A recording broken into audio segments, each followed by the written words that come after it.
langsung cerita. Nama gue Ana. Bisa dibilang gue ini anak dari keluarga yang berkecukupan. Nggak kaya-kaya banget sih, tapi OTW lah ya. Saat itu apa yang gue mau pasti selalu keturutan. Tinggal bilang aja sama bokap, pasti langsung dibeliin. Bokap nyokap gue ini pengusaha. Mereka punya usaha warung nasi di beberapa tempat. Bahkan nyokap gue punya salah satu warung nasi khusus untuk proyek pembangunan gedung 17 lantai. Yang tukangnya tuh bisa ratusan dan semua kupronya makan di warung nasi nyokap gue. Kebayang kan tuh cuannya gimana? Sejak gue lahir sampai di umur 17 tahun, gue sama sekali nggak pernah ngerasain susah. Hidup gue bener-bener aman sentosa. Hingga suatu ketika bokap dan nyokap gue ketipu sama salah satu temennya yang ngebuat kami semua jadi jatuh miskin. Perhiasan, tabungan, mobil, semua hilang gitu aja. Kalau kalian tanya, kok bisa habis semua? Gimana caranya?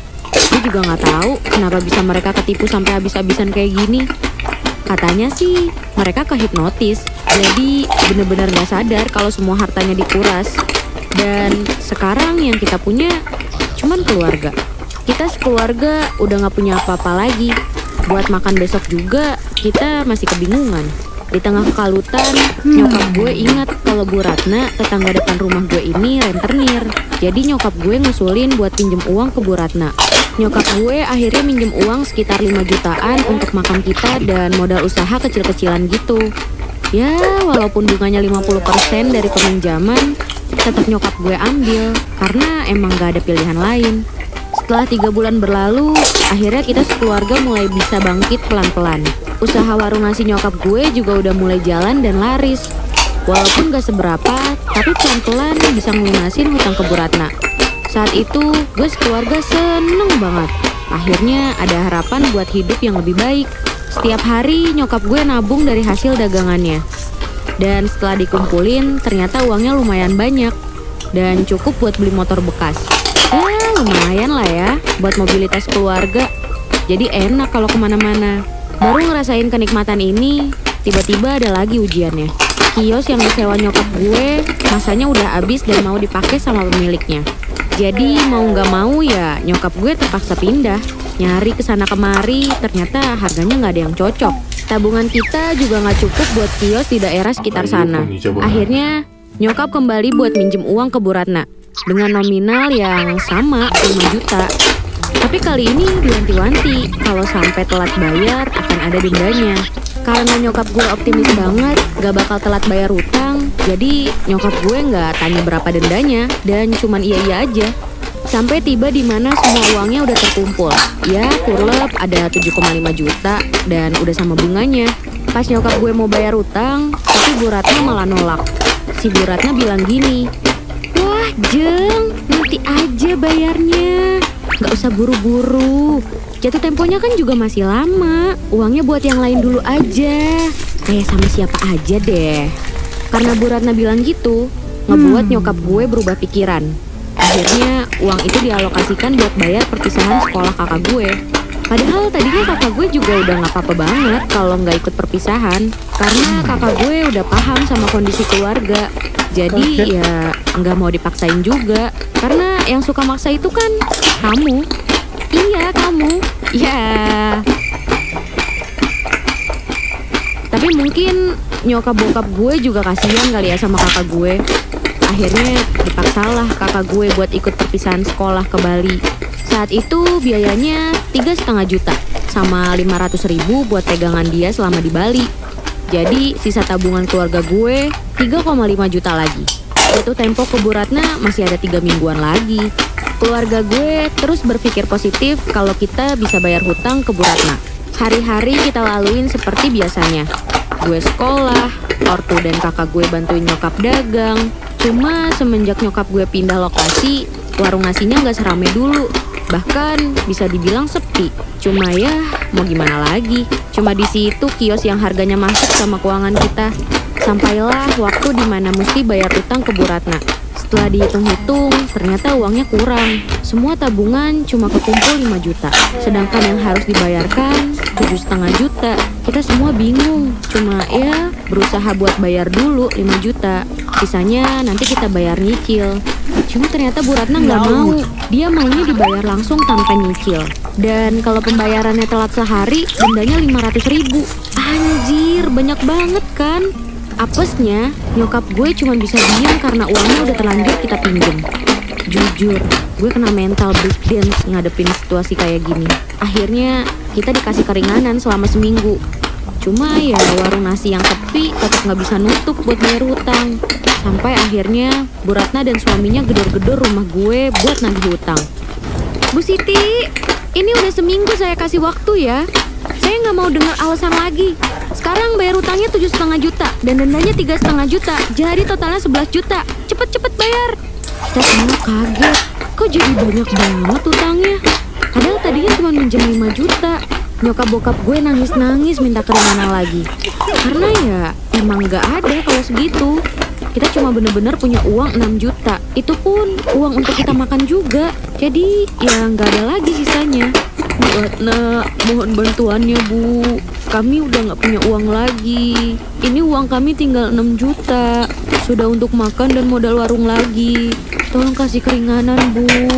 Bokap gue sampai mohon-mohon. Asli, gue nggak bisa apa-apa. Mungkin gue di universe lain nasibnya nggak semenyedihkan ini kali ya. Bu Ratna masih kekeh nagih. Dia nggak mau tahu dengan apa yang keluarga gue sedang alami. Ya udah, gini aja. Saya kasih keringanan ya. Kalian bayar aja 5 juta, yang 1 juta lagi buat kalian makan. Tapi saya minta motornya buat bayar kekurangan plus denda kalian. Setelah ini saya anggap lunas hutangnya. Anjir, gue shock banget dengernya. Gue nggak terima. Karena uang 5 juta plus motor itu nggak sebanding anjir sama hutangnya. Gue nahan motornya dan nangis nggak terima dipres kayak gini. Cuma nyokap bokap gue nggak bisa apa-apa. Karena cuman itu yang bisa ngelunasin hutang keluarga gue. Gue nangis, marah ngelihat Bu Ratna setega itu ke keluarga gue.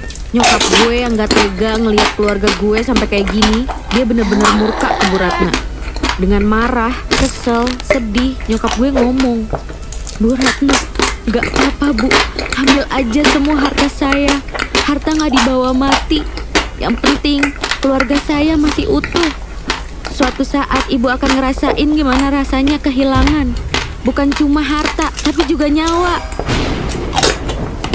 Tanpa takut, Bu Ratna sama suaminya tetap nantangin nyokap gue. Dan langsung pulang sambil bawa motor satu-satunya keluarga gue. Kita semua nangis dan nyoba saling menguatkan. Uang kami sisa 1 juta untuk makan dan jualan. Semua kita cukup-cukupin untuk bertahan hidup. Sebulan berlalu, kehidupan gue dan keluarga udah mulai ada perubahan. Ya, walaupun masih bertahan hidup dengan pemasukan seadanya, tapi kakak gue udah mulai keterima kerja di perusahaan retail. Alhamdulillah. Sampai di hari Jumat, sepulang sekolah, gue kaget banget. Di gang rumah gue ramai sama mobil-mobil polisi. Ipiki dikejihitin di sini. Semua tetangga gue keluar rumah. Gue yang panik langsung nyamperin nyokap gue. Gue tanya ada apa. Terus nyokap gue bilang dengan wajah agak pucat, polisi hari ini nemuin mayat Andri di sungai. Sekarang mayatnya lagi perjalanan ke sini. Anjir, gue shock banget. Gue cukup kenal baik sama dia, walaupun benci banget sama ibunya. Belum lagi tempo hari gue juga baru ketemu sama Andri di masjid. Dan kayaknya sehat-sehat aja waktu itu. Terus seketika gue ingat ucapan nyokap gue waktu lagi murka ke Bu Ratna tempo hari. Gue gemeter ketakutan. Jangan-jangan ini akibat omongan nyokap gue yang pas lagi marah waktu itu. Tapi masa iya sih? Akhirnya gue coba kulik info dari tetangga. Katanya Andri udah pergi dari rumah dari hari Kamis. Terus hanyut di sungai udah 3 hari. Lebih mirisnya lagi, mayat Andri udah gak utuh. Matanya udah hilang dan bentuk tubuhnya menyerupai kodok. Entah apa yang membuatnya kayak gitu. Ya wallahu alam ya. Gue juga gak tahu sih. Setelah kejadian ini, Bu Ratna dan suaminya ke rumah gue. Nangis-nangis minta maaf ke nyokap gue. Karena dulu pernah jadi rentenir yang jahat. Emang katanya sih doa orang terzolimi tuh sangat ampuh ya. Dengan rasa gak enak juga, keluarga gue akhirnya maafin semua perlakuan jahat Bu Ratna waktu itu. Kita juga udah ikhlas dengan apa yang terjadi di masa lalu. Akhirnya sekarang Bu Ratna udah gak jadi rentenir lagi. Dan sekarang jadi super baik banget sama keluarga gue. Bahkan Bu Ratna juga suka sedekah Jumat. Alhamdulillah. Pesan gue buat kalian jangan pernah deh ya berhutang sama rentenir. Karena ya udah ketebak endingnya. Jangan sampai juga nih kayak gue. Utang 5 juta, bayarnya jadi 11 juta. Dan buat kalian nih yang sekarang jadi rentenir, buru-buru insyaf deh ya. Mungkin kalian sekarang belum ngerasain apa-apa. Tapi ya nggak ada yang tahu kan. Jangan sampai kayak Bu Ratna sih. Mari saling membantu satu sama lain ya. Jangan malah nambah beban orang yang lagi susah. Terus buat yang kalau lagi marah mulutnya suka sembarangan nyebut hal buruk, hati-hati ya. Omongan tuh doa. Bahaya banget kalau tiba-tiba dikabulin. Apalagi kalau doanya buruk. Mungkin pada saat itu terasa puas. Tapi setelah yang diucapin betulan terjadi, bisa jadi kita malah menyesal nggak berkesudahan. Segitu aja pengalaman tak terlupakan di hidup gue.